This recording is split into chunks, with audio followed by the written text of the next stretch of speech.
ਗੱਲ ਕਰਨ ਦਾ ਸਟਾਈਲ ਬਦਲ ਗਿਆ, ਕੱਪੜੇ ਪਾਉਣ ਦਾ ਸਟਾਈਲ ਬਦਲ ਗਿਆ, ਜਿਸ ਘਰ ਵਿੱਚ ਤੁਸੀਂ ਰਹਿੰਦੇ ਹੋ, ਮਕਾਮ ਕਰਦੇ ਹੋ, ਉਹਦਾ ਸਟਾਈਲ ਬਦਲ ਗਿਆ। ਤੁਹਾਡੀ ਔਲਾਦ ਦਾ ਤੁਹਾਡੇ ਨਾਲ ਬਿਹੇਵ ਦਾ ਸਟਾਈਲ ਬਦਲ ਗਿਆ। ਜਦੋਂ ਅਸੀਂ ਇਹਨੂੰ ਮਾਂ ਬੋਲੀ ਕਹਿੰਦੇ ਆ ਨਾ, ਅਸੀਂ ਇਹਨੂੰ ਐਡਾ ਵੱਡਾ ਦਰਜਾ ਦੇਣਾ ਜਿਹੜਾ ਸ਼ਾਇਦ ਆਮ ਬੰਦੇ ਦੀ ਅਕਲ ਫਿਕਰ 'ਚ ਹੋਵੇ ਜਾਂ ਨਾ ਹੋਵੇ, ਪਰ ਜਿਹੜੇ ਦੇ ਬੰਦੇ ਦੇ ਹੱਥਾਂ 'ਚ ਕਲਮ ਹੈ ਨਾ, ਉਹ ਇਸ ਚੀਜ਼ ਨੂੰ ਬੜੀ ਬਾਰੀਕੀ ਨਾਲ ਸੋਚਦੇ ਨੇ, ਕਿਉਂਕਿ ਮਾਂ ਤੋਂ ਵੱਡਾ ਲਫ਼ਜ਼ ਤੇ ਦੁਨੀਆ ਵਿੱਚ ਅੱਜ ਤੱਕ ਬਣਿਆ ਹੀ ਨਹੀਂ ਤੇ ਨਾ ਬਣ ਸਕਦਾ। ਤੇ ਪਰ ਜੱਟਾ ਸਾਹਿਬ, ਅਕਸਰ ਸਕੂਲਾਂ ਦੇ ਵਿੱਚ ਦੇਖਿਆ ਜਾਂਦਾ ਹੈ ਕਿ ਹੋਰਨਾਂ ਭਾਸ਼ਾਵਾਂ ਨੂੰ ਪੂਰੀ ਤਰਜੀਹ ਦਿੱਤੀ ਜਾਂਦੀ ਹੈ, ਉਸ ਦੇ ਬਾਵਜੂਦ ਪੰਜਾਬੀ ਨੂੰ ਅੱਖੋਂ ਪਰੋਖੇ ਕਰ ਦਿੱਤਾ ਜਾਂਦਾ। ਪਿੱਛੇ ਜੇ ਕਈ ਯੂਨੀਵਰਸਿਟੀਜ਼ ਦਾ ਵੀ ਮਸਲਾ ਉੱਭਰਿਆ ਸੀ ਕਿ ਉਹਦੇ ਵਿੱਚ ਪੰਜਾਬੀ ਨੂੰ ਲਾਜ਼ਮੀ ਤੌਰ ਦੇ ਉੱਤੇ ਪੜ੍ਹਾਉਣ ਤੋਂ ਵੀ ਹਿਚਕਚਾਹਟ ਮਹਿਸੂਸ ਕੀਤੀ ਗਈ ਸੀ। ਇਸ ਖੇਡ ਵਿੱਚ ਨਾ ਕਿਸੇ ਸਾਹਮਣੇ ਵਾਲੇ ਨੂੰ ਜ਼ਿੰਮੇਵਾਰ ਨਹੀਂ ਠਹਿਰਾ ਸਕਦੇ ਜੀ। ਕਹਿੰਦੇ ਨੇ ਇੱਕ ਉਂਗਲ ਕਿਸੇ ਵੱਲ ਕਰੋ ਤਾਂ ਤਿੰਨ ਆਪਣੇ ਵੱਲ ਹੁੰਦੀ ਹੈ। ਸਰਕਾਰੀ ਅਦਾਰਿਆਂ 'ਚ ਵੀ ਗੱਲਾਂ ਹੋਈਆਂ, ਯੂਨੀਵਰਸਿਟੀ 'ਚ ਵੀ ਗੱਲ ਹੋਈ, ਪੰਜਾਬ ਯੂਨੀਵਰਸਿਟੀ, ਯਾਰ ਮੈਂ ਤੁਸੀਂ ਕਰਦੇ ਕੀ ਹੋ, ਤੁਸੀਂ ਪੰਜਾਬੀ ਕਿਸ ਤਰ੍ਹਾਂ ਪੜ੍ਹਾਉਂਦੇ ਹੋ ਜੀ। ਮੈਂ ਕਿਹਾ ਤਲੱਫਜ਼ ਹੀ ਤੁਹਾਡਾ ਸਾਫ਼ ਨਹੀਂ। ਭਾਜੀ ਮੈਂ ਕਈ ਰਿਕਾਰਡਿੰਗ ਸਟੂਡੀਓਜ਼ ਕੀ ਜਿੱਥੇ ਗਾਣੇ ਰਿਕਾਰਡ ਹੁੰਦੇ ਨੇ, ਮੈਂ ਉੱਥੋਂ ਉਹਨਾਂ ਨਾਲ ਗੱਲ ਕੀਤੀ। ਮੈਂ ਕਿਹਾ ਤੁਸੀਂ ਪੈਸੇ ਲੈਂਦੇ ਹੋ, ਗਾਣਾ ਰਿਕਾਰਡ ਕੀਤਾ, ਤੁਸੀਂ ਲਾਂਚ ਕੀਤਾ, ਮੈਂ ਟੀਵੀ 'ਤੇ ਆ ਗਿਆ। ਮੈਂ ਟੀਵੀ 'ਤੇ ਆਉਣ ਤੋਂ ਬਾਅਦ ਮੈਂ ਤੁਸੀਂ ਕਦੀ ਸੋਚਿਆ ਵੀ ਉਸ ਗਾਣੇ ਦੀ ਰਿਕਾਰਡਿੰਗ ਵਿੱਚ ਇੱਕ ਗਾਣੇ 'ਚ ਘੱਟੋ ਘੱਟ 10 15 ਗਲਤੀਆਂ ਨੇ ਤਲਫਜ਼ ਵਾਈ। ਤੁਸੀਂ ਵੇਖਿਆ ਨਹੀਂ ਗਾਣ ਵਾਲੇ ਨਖਰੇ ਨੂੰ ਨਖਰਾ, ਖਿਆਲ ਨੂੰ ਖਿਆਲ। ਯਾਰ ਦੱਸਣ ਵਾਲੇ ਨੂੰ ਪਤਾ ਨਹੀਂ, ਜਿਹੜਾ ਰਿਕਾਰਡਿੰਗ ਕਰ ਰਿਹਾ ਉਹਨੂੰ ਨਹੀਂ ਪਤਾ, ਜਿਹੜਾ ਲਿਰਿਸਿਸਟ ਹੈ ਲਿਰਿਸਿਸਟ ਨੂੰ ਨਹੀਂ ਪਤਾ, ਕਿਉਂਕਿ ਉਸ এনवायरमेंट 'ਚ ਹੈ ਹੀ ਨਹੀਂ ਉਹ ਜੀ। ਜਿੰਨਾ ਚਿਰ ਤੁਸੀਂ ਖੁਦ ਉਸ ਮਾਹੌਲ 'ਚ ਨਹੀਂ ਰਹਿੰਦੇ ਤਾਂ ਤੁਸੀਂ ਭਾਜੀ ਬਿਹਤਰੀ ਨਹੀਂ ਕਰ ਸਕਦੇ। ਤੁਸੀਂ ਬਸ ਐਵੇਂ ਕਮਲੀਆਂ ਕੁੱਟੀ ਜਾਓ, ਜਿੰਨੀਆਂ ਮਰਜ਼ੀ ਕੁੱਟੀ ਜਾਓ। ਜਦੋਂ ਆਪਣੇ ਸਿਆਣੇ, ਮੈਂ ਚੰਡੀਗੜ੍ਹ ਭਾਜੀ ਕਈ ਫੈਮਿਲੀਜ਼ ਵੇਖੇ ਨੇ, ਬੜੀ ਸੋਹਣੀ ਸਰਦਾਰ ਜੀ ਨੇ ਪੱਗ ਬੰਨੀ ਹੁੰਦੀ ਹੈ ਫਸਟ ਕਲਾਸ, ਤੇ ਬੱਚੇ ਨੂੰ ਕਹਿੰਦੇ ਯਸ ਤੂੰ ਕੀ ਕਰ ਰਹਾ, ਤੇ ਮੇਰੇ ਵਰਗੇ ਦੇ ਕੋਲੋਂ ਨਹੀਂ ਰਿਹਾ ਜਾਂਦਾ। ਮੈਂ ਸਰਦਾਰ ਸਾਹਿਬ ਤੁਸੀਂ ਹੋਰ ਨਹੀਂ ਕਰ ਸਕਦੇ, ਤੇ ਘੱਟੋ ਘੱਟ ਪੰਜਾਬੀ ਤੇ ਤਰਸ ਖਾਓ ਜੀ। ਕਿਉਂ ਜੀ? ਮੈਂ ਕਿਉਂ ਜੀ? ਤੁਸੀਂ ਘੱਟੋ ਘੱਟ ਆਪਣੇ ਪੰਜਾਬੀ ਬੱਚੇ ਨਾਲ ਪੰਜਾਬੀ ਤੇ ਬੋਲੋ। ये समझता नहीं मैं, ये क्यों नहीं समझता मैं, जे नहीं समझता ਇਹਦਾ ਮਤਲਬ ਜ਼ਿੰਮੇਵਾਰ ਤੁਸੀਂ ਹੋ। ਮੈਂ ਤੁਸੀਂ ਇਸ ਜ਼ਿੰਮੇਵਾਰੀ ਨੂੰ ਤਸਲੀਮ ਕਰੋ, ਮੰਨੋ। ਹੁਣ ਫਤਿਹਗੜ੍ਹ, ਫਤਿਹ ਲਫ਼ਜ਼ ਜੀ। ਫਤਿਹ ਨੂੰ ਆਪਾਂ ਪਤਾ ਕੀ ਲਿਖਦੇ ਆ? ਫੱਫਾ, ਉਹਦੇ ਪੈਰੀ ਬਿੰਦੀ, ਨੁਕਤਾ, ਫਾ ਬਣ ਗਿਆ, ਤੱਤਾ। ਆਮ ਜਿਹੜੇ ਲਿਖਦੇ ਫੱਫਾ ਤੱਤੇ ਨੂੰ ਸਿਹਾਰੀ ਤੇ ਹਾਹਾ, ਉਹਨੂੰ ਕਹਿੰਦੇ ਨੇ ਫਤਿਹ, ਪਰ ਉਹ ਲਫ਼ਜ਼ ਗਲਤ ਹੈ ਭਾਜੀ ਜੀ, ग्रामेटिकल गलत है जी। वो लफज फतेह, फा पैरी बिंदी, तत्ता हाहे नु सियारी, फतह लफज है, फतह।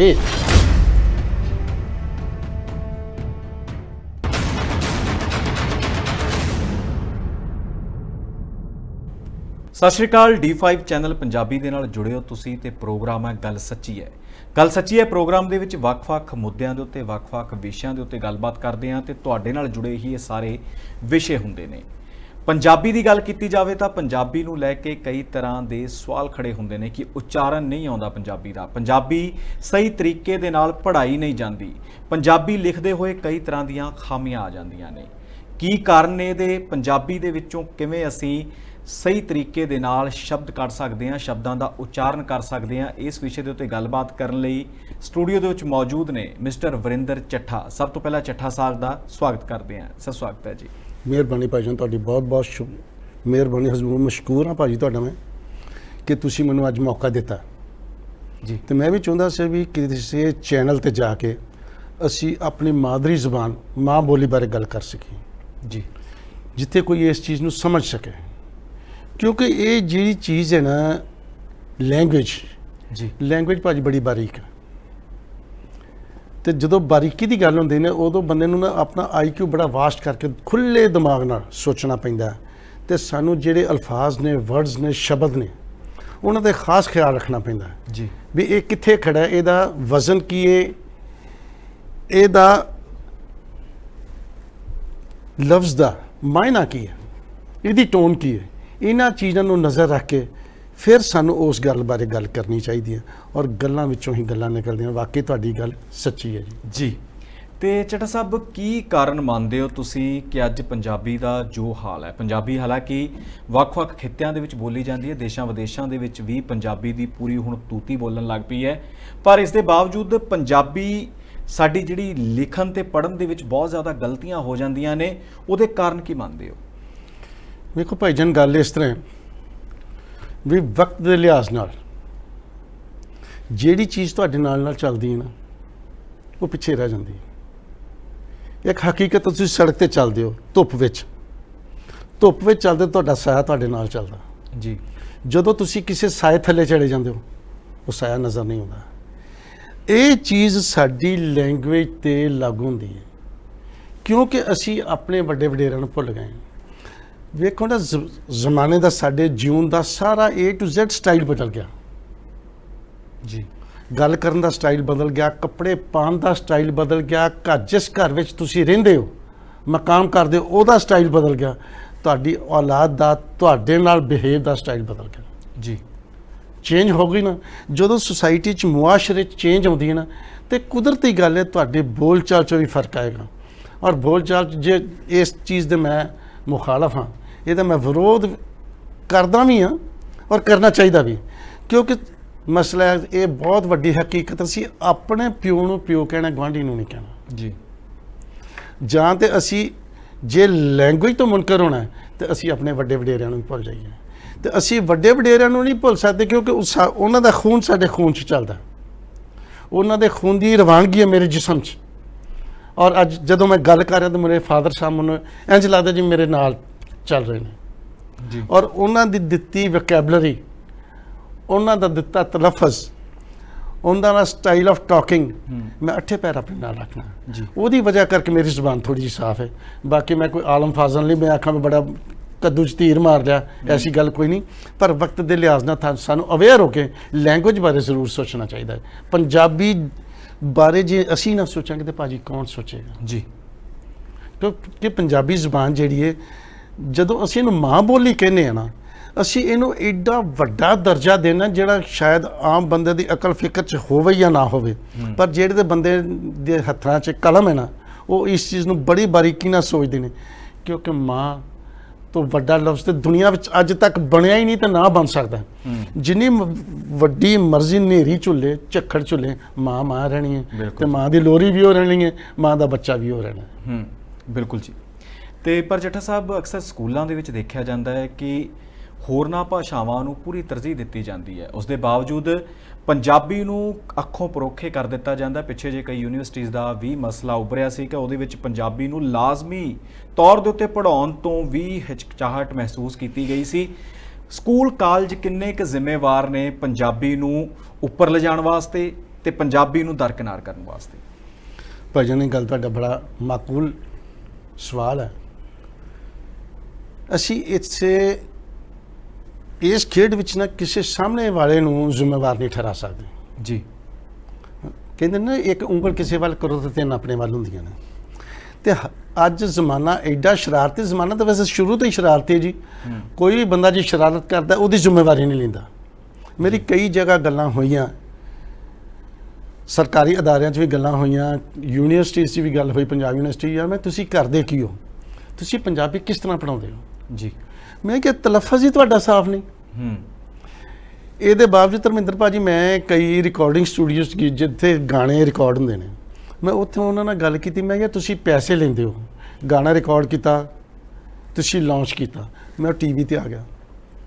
ਮੈਂ TV ਤੇ ਆਉਣ ਤੋਂ ਬਾਅਦ ਮੈਂ ਤੁਸੀਂ ਕਦੀ ਸੋਚਿਆ ਵੀ ਉਸ ਗਾਣੇ ਦੀ ਰਿਕਾਰਡਿੰਗ ਵਿੱਚ ਇੱਕ ਗਾਣੇ 'ਚ ਘੱਟੋ ਘੱਟ 10 15 ਗਲਤੀਆਂ ਨੇ ਤਲਫਜ਼ ਵਾਈਜ਼ ਜੀ। ਤਲਫਜ਼ ਤੇ ਸਾਰਿਆਂ ਸੁਣਿਆ ਭਾਜੀ। ਤੇ ਕਈ ਮੇਰੇ ਵਰਗੇ ਨਾਅਹਿਲ ਬੰਦੇ ਨੇ ਜਿਹੜੇ ਕਮ ਅਕਲ, ਤੇ ਇਹਨਾਂ ਨੂੰ ਜੇ ਦੂਜੀ ਜ਼ੁਬਾਨ 'ਚ ਆਖੋ, ਇਹਨਾਂ ਨੂੰ ਕਹਿੰਦੇ ਨੀਮ ਪਾਗਲ। ਨੀਮ ਪਾਗਲ ਦਾ ਮਤਲਬ ਹੁੰਦਾ ਅੱਧਾ ਪਾਗਲ, ਜਿਹਨੂੰ ਪੂਰੀ ਹੋਸ਼ ਨਹੀਂ ਹੁੰਦੀ।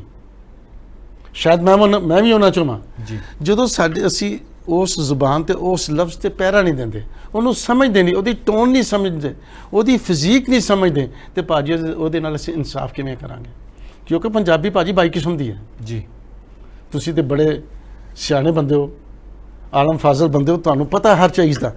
ਕੁਝ ਵਕਫੇ ਤੇ ਕੁਝ ਫਾਸਲੇ ਤੋਂ ਬਾਅਦ ਸਾਡੀ ਜ਼ੁਬਾਨ ਬਦਲ ਜਾਂਦੀ ਹੈ ਜੀ। ਜਿਵੇਂ ਬੰਦੇ ਦੇ ਨਾ ਜ਼ੁਬਾਨ ਇਹ ਤੇ ਲੈਂਗੁਏਜ ਦੀ ਗੱਲ ਕਰਨਾ, ਵਿਦ ਇਨ ਨੋ ਟਾਈਮ ਬੰਦਾ ਆਪਣੀ ਗੱਲ ਤੋਂ ਮੁੱਕਰ ਜਾਂਦਾ। ਜਿਹੜਾ ਬੰਦਾ ਆਪਣੇ ਵਾਲੇ ਵਾਸਤੇ ਵਫਾਦਾਰ ਨਹੀਂ ਤੇ ਭਾਜੀ ਉਹ ਜ਼ੁਬਾਨ ਵਾਸਤੇ ਵਫਾਦਾਰ ਕਿੱਥੋਂ ਹੋ ਸਕਦਾ? ਇਹ ਬੜੀ ਕੌੜੀ ਹਕੀਕਤ ਹੈ ਔਰ ਇਹਦੇ ਲਈ ਜ਼ਿੰਮੇਵਾਰ ਸਾਡੇ ਆਪਣੇ ਲੀਡਰ ਨੇ। ਅਸੀਂ ਕਿਸੇ ਨੂੰ ਨਹੀਂ ਕਹਿ ਸਕਦੇ, ਅਸੀਂ ਮੁਖਾਲਫ ਨੇ ਤੇ ਮੁਖਾਲਫਤ ਕਰਨੀ ਹੈ। ਜਦੋਂ ਆਪਣੀ ਜਣੀ ਤੇਲ ਦੇਣਗੇ, ਜਦੋਂ ਆਪਣੇ ਸਿਆਣੇ, ਮੈਂ ਚੰਡੀਗੜ੍ਹ ਭਾਜੀ ਕਈ ਫੈਮਿਲੀਜ਼ ਵੇਖੇ ਨੇ, ਬੜੀ ਸੋਹਣੀ ਸਰਦਾਰ ਜੀ ਨੇ ਪੱਗ ਬੰਨੀ ਹੁੰਦੀ ਹੈ ਫਸਟ ਕਲਾਸ, ਤੇ ਬੱਚੇ ਨੂੰ ਕਹਿੰਦੇ ਯਸ ਤੂੰ ਕੀ ਕਰ ਰਹਾ, ਤੇ ਮੇਰੇ ਵਰਗੇ ਦੇ ਕੋਲੋਂ ਨਹੀਂ ਰਿਹਾ ਜਾਂਦਾ। ਮੈਂ ਸਰਦਾਰ ਸਾਹਿਬ ਤੁਸੀਂ ਹੋਰ ਨਹੀਂ ਕਰ ਸਕਦੇ, ਤੇ ਘੱਟੋ ਘੱਟ ਪੰਜਾਬੀ ਤੇ ਤਰਸ ਖਾਓ ਜੀ। ਕਿਉਂ ਜੀ? ਮੈਂ ਕਿਉਂ ਜੀ? ਤੁਸੀਂ ਘੱਟੋ ਘੱਟ ਆਪਣੇ ਬੱਚੇ ਨਾਲ ਪੰਜਾਬੀ ਤੇ ਬੋਲੋ। ਇਹ ਸਮਝਦਾ ਨਹੀਂ ਮੈਂ, ਇਹ ਕਿਉਂ ਨਹੀਂ ਸਮਝਦਾ? ਜੇ ਨਹੀਂ ਸਮਝਦਾ ਇਹਦਾ ਮਤਲਬ ਜ਼ਿੰਮੇਵਾਰ ਤੁਸੀਂ ਹੋ। ਮੈਂ ਤੁਸੀਂ ਇਸ ਜ਼ਿੰਮੇਵਾਰੀ ਨੂੰ ਤਸਲੀਮ ਕਰੋ, ਮੰਨੋ ਵੀ ਤੁਸੀਂ ਗਿਲਟੀ ਹੋ, ਤੇ ਫਿਰ ਭੈੜਾ ਜਿਹਾ ਮੂੰਹ ਬਣਾ ਕੇ ਭਾਜੀ ਪਰਲੇ ਪਾਸੇ ਟੁਰ ਜਾਂਦੇ ਨੇ ਜੀ। ਸੋ ਇਹ ਗੱਲਾਂ ਹੁੰਦੀਆਂ ਨੇ ਭਾਜੀ। ਬਿਲਕੁਲ ਜੀ। ਤੇ ਇੱਕ ਟਰਾਂਸਲੇਸ਼ਨ ਵੀ ਬੜਾ ਕੁਝ ਕਰਦੀ ਹੈ ਜੀ। ਟਰਾਂਸਲੇਸ਼ਨ ਦੇ ਵਿੱਚ ਹੁੰਦਾ ਹੈ ਕਿ ਅੱਜ ਕੱਲ੍ਹ ਕਈ ਤਰ੍ਹਾਂ ਦੀਆਂ ਐਪਸ ਆ ਗਈਆਂ ਨੇ ਜਿਹਦੇ ਵਿੱਚ ਤੁਸੀਂ ਅੰਗਰੇਜ਼ੀ ਦੇ ਸ਼ਬਦ ਪਾਉਂਦੇ ਹੋ ਤੇ ਪੰਜਾਬੀ ਟਰਾਂਸਲੇਟ ਕਰ ਦਿੰਦਾ ਹੈ, ਹਿੰਦੀ ਟਰਾਂਸਲੇਟ ਕਰ ਦਿੰਦਾ ਹੈ। ਪਰ ਉਹ ਕਹਿੰਦੇ ਹੁੰਦੇ ਨਾ, ਇੱਕ ਆਮ ਧਾਰਨਾ ਹੁੰਦੀ ਹੈ ਕਿ ਅਰਥਾਂ ਦਾ ਅਨਰਥ ਹੋ ਜਾਂਦਾ ਹੈ। ਉਹ ਸਿਸਟਮ ਬਣ ਜਾਂਦਾ ਹੈ ਕਿ ਸ਼ਬਦ ਲਿਖਿਆ ਕੁਝ ਹੋਰ ਹੁੰਦਾ ਹੈ ਤੇ ਜਦੋਂ ਉਹਨੂੰ ਟਰਾਂਸਲੇਟ ਕਰਦਾ ਹੈ ਉਹਦਾ ਉਚਾਰਨ ਕੁਝ ਹੋਰ ਹੈ, ਤਾਂ ਲਿਖਿਆ ਹੋਇਆ ਬੜਾ ਆਪਣੇ ਆਪ ਦੇ ਵਿੱਚ ਅਜੀਬ ਲੱਗਦਾ। ਜਿਸ ਤਰ੍ਹਾਂ ਆਪਾਂ ਸੜਕਾਂ ਦੇ ਉੱਤੇ ਜਾਂਦੇ ਹਾਂ ਜੀ, ਹਾਈਵੇਜ਼ ਦੇ ਉੱਤੇ ਬੋਰਡ ਲੱਗੇ ਹੁੰਦੇ ਨੇ, ਉੱਤੇ ਅੰਗਰੇਜ਼ੀ ਦੇ ਵਿੱਚ ਲਿਖਿਆ ਹੈ ਤੇ ਥੱਲੇ ਪੰਜਾਬੀ ਦੇ ਵਿੱਚ ਜਦੋਂ ਉਹਦਾ ਤਰਜਮਾ ਕੀਤਾ ਤਾਂ ਉਹ ਬੜਾ ਅਜੀਬ ਅਰਥ ਕੱਢ ਦਿੰਦਾ ਹੈ ਜੀ। ਜੀ ਹੁਣ ਤੁਸੀਂ ਇਹ ਗੱਲ ਬੜੀ ਮਜ਼ੇਦਾਰ ਕੀਤੀ ਹੈ, ਜਿਹੜੀ ਤੁਸੀਂ ਗੱਲ ਕੀਤੀ ਉਹਦੇ ਉੱਤੇ ਹੀ ਮੈਂ ਖੜਾ। ਹੁਣ ਫਤਿਹਗੜ੍ਹ, ਫਤਿਹ ਲਫ਼ਜ਼ ਆ ਜੀ। ਫਤਿਹ ਨੂੰ ਆਪਾਂ ਪਤਾ ਕੀ ਲਿਖ ਰਹੇ ਹਾਂ? ਫੱਫਾ, ਉਹਦੇ ਪੈਰੀ ਬਿੰਦੀ, ਨੁਕਤਾ, ਫਾ ਬਣ ਗਿਆ, ਤੱਤਾ।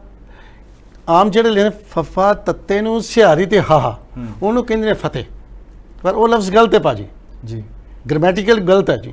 ਉਹ ਲਫ਼ਜ਼ ਹੈ ਫਤਿਹ, ਫੱਫਾ ਪੈਰੀ ਬਿੰਦੀ, ਤੱਤਾ ਹਾਹੇ ਨੂੰ ਸਿਹਾਰੀ, ਫਤਿਹ ਲਫ਼ਜ਼ ਹੈ, ਫਤਿਹ।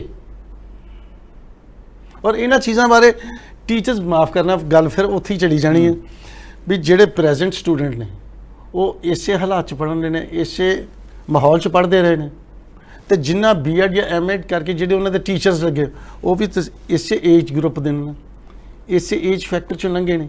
ਤੇ ਭਾਜੀ ਜਦੋਂ ਉਹਨਾਂ ਨੂੰ ਨਹੀਂ ਪਤਾ ਤਾਂ ਉਹ ਬੱਚਿਆਂ ਨੂੰ ਕੀ ਸਿਖਾਉਣਗੇ ਜੀ। ਮੈਂ ਉਹੀ ਅਰਜ਼ ਕੀਤੀ ਕੁਝ ਸਕਿੰਟ ਪਹਿਲਾਂ, ਇਹ ਬੜਾ ਬਾਰੀਕੀ ਦਾ ਕੰਮ ਹੈ।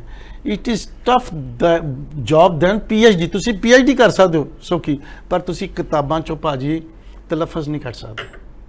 ਜੀ, ਕਿਤਾਬ 'ਚੋਂ ਪੜ੍ਹ ਲੋਗੇ ਪਰ ਉਹ ਤੋਂ ਕਿਤਾਬ ਤੁਹਾਨੂੰ ਇਹ ਥੋੜਾ ਦੱਸੇ ਵੀ ਇਸ ਲਫ਼ਜ਼ ਨੂੰ ਤੁਸੀਂ ਪ੍ਰੋਨਾਉਂਸ ਕਿਵੇਂ ਕਰਨਾ। ਬਿਲਕੁਲ ਜੀ। ਇਹਦੀ ਟੋਨ ਕਿਵੇਂ। ਇਹਦੇ ਵਾਸਤੇ ਭਾਜੀ ਸਾਨੂੰ ਨਾ ਪੰਜਾਬੀ ਵਾਲਿਆਂ ਨੂੰ ਸਾਡੇ ਜ਼ਬਾਨ ਨੂੰ ਸੈਮੀਨਾਰਸ ਕਰਾਉਣੇ ਚਾਹੀਦੇ ਸਕੂਲਸ ਵਿੱਚ, ਯੂਨੀਵਰਸਿਟੀਜ਼, ਜਿੱਥੇ ਕਰਾਉਂਦੇ ਨੇ। ਇਹ ਇੰਨਾ ਵੱਡੇ ਸ਼ੀਰ ਨਹੀਂ ਮੁੜ ਆਪਣੇ ਆ ਚੰਗੇ ਭਲੇ ਬੰਦੇ। ਮੈਂ ਚੰਡੀਗੜ੍ਹ ਭਾਜੀ ਕਈ ਵਾਰੀ ਬੰਦਾ ਇਨਵਾਈਟ ਕਰ ਲੈਂਦੇ ਕਿਸੇ ਨਾ ਕਿਸੇ ਪ੍ਰੋਗਰਾਮ 'ਚ, ਮੈਂ ਉੱਥੇ ਵੇਖਣਾ ਵੀ ਜਿਹੜੇ ਆਪਣੇ ਨੂੰ ਕਹਿੰਦੇ ਨੇ ਨਾ ਬਈ ਅਸੀਂ ਬੜੀ ਚੀਜ਼ ਹਾਂ, ਉਹਨਾਂ ਦਾ ਤਲਫਜ਼ ਵੀ ਮਾੜਾ। ਹੁਣ ਇੱਥੇ ਮੈਂ ਤੁਹਾਨੂੰ ਇੱਕ ਮਜ਼ੇ ਦੀ ਗੱਲ ਲੱਗਾ ਸੁਣਾਉਣ। ਇੱਕ ਜਗ੍ਹਾ ਸੀ ਸਾਡੇ ਨਾਮਾਂ ਨਕਾਰਾਂ ਦੀ ਕੋਈ ਮੀਟਿੰਗ ਸੀ, ਕਿਸੇ ਜਗ੍ਹਾ ਮੈਂ ਨਾਂ ਨਹੀਂ ਨਸ਼ਰ ਕਰਨਾ ਚਾਹੁੰਦਾ, ਅੱਛਾ ਨਹੀਂ ਲੱਗਦਾ। ਉੱਥੇ ਬੰਦੇ ਨੇ ਕਿਹਾ, ਮੇਰੇ ਨਾਲ ਸੀ ਕੋਈ ਚੈਨਲ ਤੋਂ ਰਿਪੋਰਟਰ ਸੀ, ਕਹਿਣ ਲੱਗਾ ਅੰਕਲ ਆਓ ਤੁਹਾਨੂੰ ਇੱਕ ਬੰਦਾ ਮਿਲਾਣਾ ਜੀ ਵੀ ਬੜਾ ਰਿਨਾਊਂਡ ਰਿਪੋਰਟਰ ਹੈ। ਮੈਂ ਮਿਲਾਓ, ਇਹ ਜੀ ਫਲਾਣਾ ਸਿੰਘ ਜੀ ਨੇ ਟੈਂਜਨ। ਉਹਨੇ ਬੜੀ ਉਹਦੀ ਪੰਪ ਮਾਰ ਕੇ ਉਹਦਾ ਟੋਟਾ ਬਣਾ, ਠੀਕ ਹੈ ਅੱਛਾ ਹੋਏਗਾ, ਇਹਦੇ 'ਚ ਕੋਈ ਸ਼ੱਕ ਨਹੀਂ। ਤੇ ਮੈਂ ਉਦੋਂ ਨਾ ਬੰਦਾ ਸਟੇਜ ਤੇ ਬੋਲ ਰਿਹਾ ਸੀ, ਮੈਂ ਬਦਤਮੀਜ਼ੀ ਹੁੰਦੇ ਕੋਈ ਬੋਲਦਾ ਹੋਵੇ ਤੇ ਅਸੀਂ ਡਿਸਟਰਬ ਕਰੀਏ। ਮੈਂ ਬੇਟੇ ਇੱਕ ਸਾਈਡ ਤੇ ਹੋ ਕੇ ਆਪਾਂ ਗੱਲ ਕਰਦੇ ਹਾਂ। ਮੈਂ ਉਹਨਾਂ ਨੂੰ ਕਿਹਾ ਜੀ ਤੁਸੀਂ ਇਹ ਤੋਂ ਪਹਿਲਾਂ ਕਿੱਥੇ ਕਾਕਾ ਜੀ ਕੰਮ ਕਰਦੇ ਸੀ? ਜੀ ਮੈਂ ਨਾ ਇਹ ਤੋਂ ਪਹਿਲਾਂ GTV ਦਾ ਇੰਚਾਰਜ ਸੀ। ਮੈਨੂੰ ਬੜੀ ਤਕਲੀਫ ਜਿਹੀ ਹੋਈ ਗੱਲ ਸੁਣ ਕੇ। ਮੈਂ ਬੇਟਾ ਲਫ਼ਜ਼ ਜੀ ਨਹੀਂ ਹੁੰਦਾ, ਮਾਈ ਰਾਈਟ ਵਰਡ ਇਜ਼ ਜੀ। ਮੈਂ ਜੀ ਆਖਿਆ JEE ਹੋਏਗਾ ਤੇ ਜੀ ਕਹਿਣਾ ZEE। ਫਿਰ ਮੈਂ ਸੋਚਿਆ, ਮੈਂ ਆਖਾ ਜੇ ਤੈਨੂੰ ਜੀ ਔਰ ਜੀ ਦੇ ਮਤਲਬ 'ਚ ਫਰਕ ਨਹੀਂ ਪਤਾ ਤੂੰ ਕੀ ਕੰਮ ਕੀਤਾ ਹੈਗਾ? ਵੀ ਕੱਦੂ 'ਚ ਡੰਡਾ ਦੇ ਕੇ ਆਰਟਿਸਟ ਬਣੇ ਹੋ। ਇਹੋ ਜਿਹੇ ਤੇ ਭਾਜੀ ਅੱਜ ਕੱਲ੍ਹ ਬੰਦੇ ਨੇ, ਉਹ ਲੋਕਾਂ ਨੂੰ ਕੀ ਸਮਝਾਉਣਗੇ? ਮੈਸੇਜ ਤੇ ਜੇ ਤੁਸੀਂ ਠੀਕ ਬੋਲੋਗੇ ਤੇ ਤਾਂ ਹੀ ਮੈਸੇਜ ਸਹੀ ਜਾਏਗਾ। ਤੇ ਜੇ ਮੈਂ ਮੈਸੇਜ ਹੀ ਗਲਤ ਪੜ੍ਹ ਰਿਹਾ, ਤੁਸੀਂ ਵੇਖਿਆ ਨਹੀਂ ਗਾਣ ਵਾਲੇ ਨਖਰੇ ਨੂੰ ਨਖਰਾ, ਖਿਆਲ ਨੂੰ ਖਿਆਲ। ਯਾਰ ਦੱਸਣ ਵਾਲੇ ਨੂੰ ਪਤਾ ਨਹੀਂ, ਜਿਹੜਾ ਰਿਕਾਰਡਿੰਗ ਕਰ ਰਿਹਾ ਉਹਨੂੰ ਨਹੀਂ ਪਤਾ, ਜਿਹੜਾ ਲਿਰਿਸਿਸਟ ਹੈ ਲਿਰਿਸਿਸਟ ਨੂੰ ਨਹੀਂ ਪਤਾ, ਕਿਉਂਕਿ ਉਸ এনवायरमेंट 'ਚ ਹੈ ਹੀ ਨਹੀਂ ਉਹ। ਜੀ ਜਿੰਨਾ ਚਿਰ ਤੁਸੀਂ ਖੁਦ ਉਸ ਮਾਹੌਲ 'ਚ ਨਹੀਂ ਰਹਿੰਦੇ ਤਾਂ ਤੁਸੀਂ ਭਾਜੀ ਬਿਹਤਰੀ ਨਹੀਂ ਕਰ ਸਕਦੇ। ਤੁਸੀਂ ਬਸ ਐਵੇਂ ਕਮਲੀਆਂ ਕੁੱਟੀ ਜਾਓ, ਜਿੰਨੀਆਂ ਮਰਜ਼ੀ ਕੁੱਟੀ ਜਾਓ, ਜੀ ਇਹ ਗੱਲ ਹੁੰਦੀ ਭਾਜੀ। ਬਿਲਕੁਲ ਜੀ, ਕਈ ਵਾਰ ਇਹ ਵੀ ਹੋ ਜਾਂਦਾ ਹੈ ਕਿ ਕਈ ਕਿਤਾਬਾਂ ਅਜਿਹੀਆਂ ਹੁੰਦੀਆਂ ਨੇ ਪੰਜਾਬੀ ਭਾਸ਼ਾ ਦੀ ਗੱਲ ਕਰਦੀਆਂ ਹੋਣਗੀਆਂ ਤਾਂ ਉਹਨਾਂ ਦੇ ਵਿੱਚ ਕਾਫੀ ਗਲਤੀਆਂ ਦੇਖਣ ਨੂੰ ਮਿਲ ਜਾਂਦੀਆਂ ਨੇ, ਤਾਂ ਅਜਿਹੇ ਵੀ ਕਈ ਸਾਡੇ ਸਾਹਮਣੇ ਆ ਜਾਂਦੀਆਂ ਹੁੰਦੀਆਂ ਨੇ ਕਿਤਾਬਾਂ।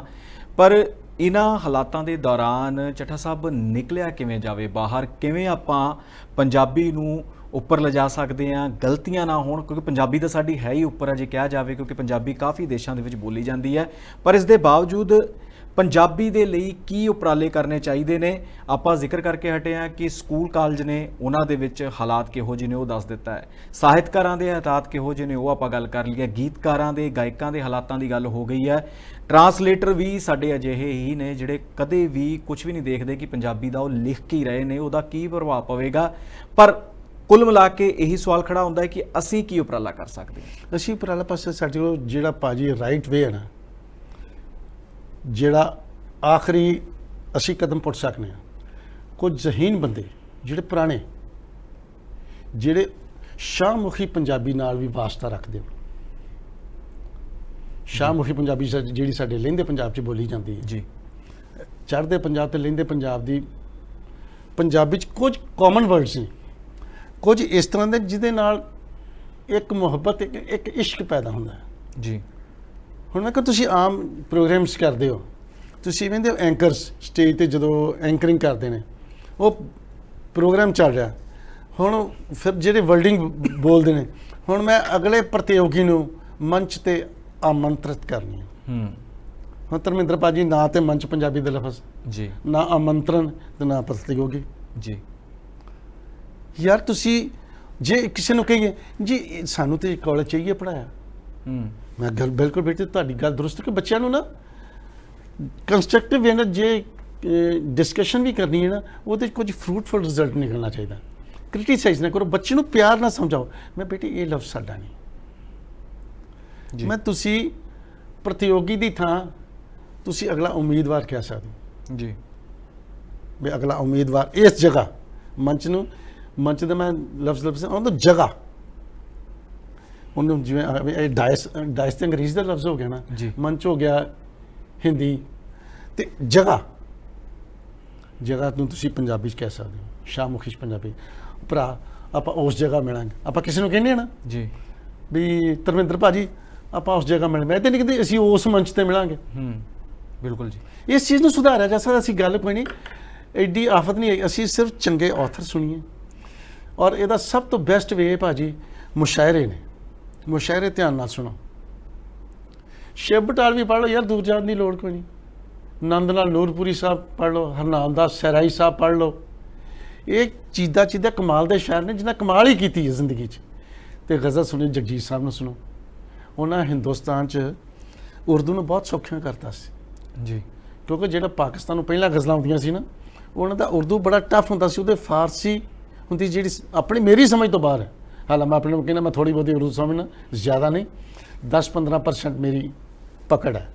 ਤੇ ਉਹ ਚੀਜ਼ ਜਦੋਂ ਅਸੀਂ ਸੁਣਾਂਗੇ ਨਾ, ਹੁਣ ਜਬਲ ਲਫ਼ਜ਼ ਚੀਜ਼ ਹੀ ਹੈ, ਖੁਸ਼, ਜੇ ਚੀਜ਼ ਨੂੰ ਅਸੀਂ ਚੀਜ਼ ਕਵਾਂਗੇ, ਖੁਸ਼ ਨੂੰ ਖੁਸ਼ ਕਵਾਂਗੇ, ਤੇ ਇਹਦਾ ਇੰਪੈਕਟ ਭਾਜੀ ਕੋਈ ਅੱਛਾ ਨਹੀਂ ਪੈਂਦਾ। ਬਿਲਕੁਲ ਜੀ, ਇਹ ਨਾ ਕਰਕੇ ਕਿ ਨਾ ਸਕੂਲਸ ਵਿੱਚ ਤੁਸੀਂ ਮੇਰੇ ਕੋਲ ਤੇ ਜਿਹੜਾ ਵੀ ਆਇਆ ਭਾਜੀ ਫ੍ਰੀ ਆਫ ਕਾਸਟ ਮੈਂ ਨੰਬਰ ਲੈ ਜਾਓ, ਤੇ ਭਾਜੀ ਕੱਲ ਨੂੰ ਪਤਾ ਨਹੀਂ ਮੈਂ ਕੰਮ ਕਦੋਂ ਹੋ ਜਾਣਾ, ਤੇ ਜੋ ਕੁਝ ਹੈ ਇਹਨੂੰ ਵੰਡ ਦਿਓ।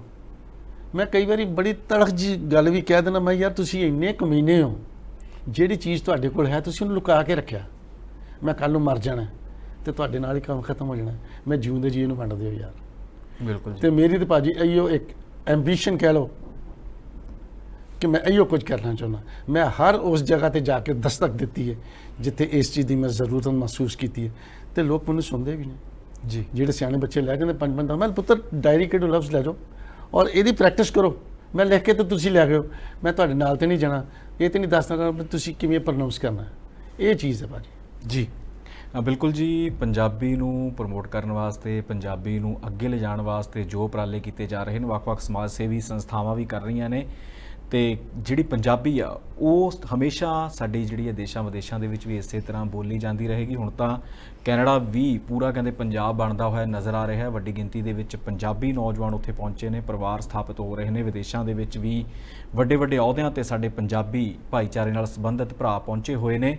ਸੋ ਪੰਜਾਬੀ ਨੂੰ ਅਸੀਂ ਮਿਲ ਜੁਲ ਕੇ ਹੀ ਪ੍ਰਮੋਟ ਕਰਨਾ ਹੈ। ਪੰਜਾਬੀ ਸਾਡੀ ਮਾਂ ਬੋਲੀ ਹੈ, ਤਾਂ ਮਾਂ ਬੋਲੀ ਦਾ ਜਿਹੜਾ ਫਰਜ਼ ਹੈ ਉਹ ਨਿਭਾਉਣ ਦਾ ਸਭ ਦਾ ਸਾਡਾ ਇਹ ਨੈਤਿਕ ਤੌਰ ਦੇ ਉੱਤੇ ਡਿਊਟੀ ਵੀ ਬਣ ਜਾਂਦੀ ਹੈ। ਸਾਡਾ ਆਪਣਾ ਮਨੋਂ ਵੀ ਹੋਣਾ ਚਾਹੀਦਾ ਹੈ ਕਿ ਅਸੀਂ ਪੰਜਾਬੀ ਵਾਸਤੇ ਕੋਈ ਨਾ ਕੋਈ ਉਪਰਾਲਾ ਕਰਦੇ ਰਹੀਏ, ਤੇ ਅਜਿਹੇ ਹੀ ਉਪਰਾਲੇ ਵਰਿੰਦਰ ਚੱਠਾ ਹੋਰੀ ਕਰ ਰਹੇ ਨੇ। ਚੱਠਾ ਸਾਹਿਬ, ਤੁਸੀਂ ਸਟੂਡੀਓ ਦੇ ਵਿੱਚ ਆਏ, ਤੁਹਾਡਾ ਬਹੁਤ ਬਹੁਤ ਧੰਨਵਾਦ ਹੈ ਜੀ। ਥੈਂਕ ਯੂ ਸਰ, ਸ਼ੁਕਰੀਆ। ਸੋ ਗੱਲ ਸੱਚੀ ਹੈ ਪ੍ਰੋਗਰਾਮ ਨੂੰ ਵੱਧ ਤੋਂ ਵੱਧ ਸਾਂਝਾ ਵੀ ਕਰਿਆ ਕਰੋ। ਇਹਦਾ ਲਿੰਕ ਬਣਾ ਕੇ ਜਿੰਨੇ ਵੀ ਤੁਹਾਡੇ ਗਰੁੱਪਸ ਨੇ ਉਹਨਾਂ ਦੇ ਵਿੱਚ ਜ਼ਰੂਰ ਭੇਜਿਆ ਕਰੋ, ਕਿਉਂਕਿ ਤੁਹਾਡੇ ਨਾਲ ਜੁੜੇ, ਸਾਡੇ ਨਾਲ ਜੁੜੇ ਮੁੱਦਿਆਂ ਨੂੰ ਇਸ ਪ੍ਰੋਗਰਾਮ ਦੇ ਵਿੱਚ ਅਸੀਂ ਸਾਂਝਾ ਕਰਦੇ ਹਾਂ, ਉਹਨਾਂ ਦੇ ਵਿਚਾਰ ਚਰਚਾ ਲੈ ਕੇ ਆਉਂਦੇ ਹਾਂ, ਤੇ ਕਿਸੇ ਨਾ ਕਿਸੇ ਸ਼ਖਸੀਅਤ ਨੂੰ ਇਸ ਪ੍ਰੋਗਰਾਮ ਦਾ ਹਿੱਸਾ ਅਸੀਂ ਬਣਾਉਂਦੇ ਹਾਂ। ਸੋ ਅਗਲੇ ਐਪੀਸੋਡ ਦੇ ਵਿੱਚ ਅਜਿਹੇ ਹੀ ਵਿਸ਼ੇ ਦੇ ਉੱਤੇ ਚਰਚਾ ਲੈ ਕੇ ਫਿਰ ਹਾਜ਼ਰ ਹੋਵਾਂਗੇ। ਇਜਾਜ਼ਤ ਦਿਓ, ਧੰਨਵਾਦ।